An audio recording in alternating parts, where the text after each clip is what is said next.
வளைகுடா நாடுகளில் பெட்ரோல் போன்ற எரிபொருள் நிறைய கிடைக்கிறதே ஏன்? வாருங்கள் அலசி ஆராய்வோம். உலகில் மொத்த பெட்ரோலிய கையிருப்பில் 48%, இயற்கை வாயு கையிருப்பில் 38% வளைகுடா நாடுகளில் புதைந்து உள்ளன என ஒரு மதிப்பீடு தெரிவிக்கிறது. சுமார் 57 கோடி வருடங்களுக்கு முன்பு இன்று உள்ளது போல பூமியில் கண்டங்கள் இருக்கவே இல்லை. எல்லா கண்டங்களும் இணைந்த கொண்டுவனா என்னும் பெருங்கண்டம் இருந்தது.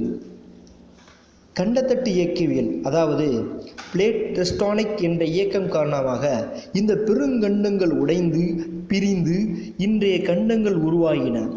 இந்த டெக்டானிக் இயக்கமே பெட்ரோலியம், நிலக்கரி போன்ற புதைப்படிம எரிபொருள்கள் உருவாக காரணமாக இருந்தது.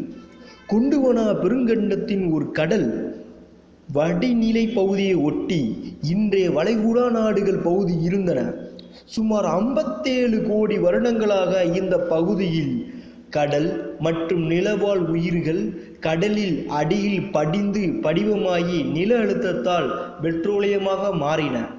வளைகுடா நாடுகளில் இருக்கும் 70% பெட்ரோலியம் ஜுராசிக் பார்க் காலத்தில் உருவானது. பொதுவாக வளைகுடா போன்ற கடல் குளிர்நிலப்பகுதியில் கடல் நீரில் ஆக்சிஜன் குறைவாக இருக்கும். மடிந்த உயிர்களின் கரிம பொருட்கள் சிதைவதற்கு ஆக்சிஜன் தேவை. அதனால் ஆக்சிஜன் குறைவாக இருக்கும் வளைகுடா பகுதியில் கரிம பொருட்கள் சிதைய முடியாமல் போனபோது அங்கே டெக்டானிக் இயக்கம் நடந்ததால் நில அழுத்தம் அதிகரித்து பெட்ரோலியம் உருவானது.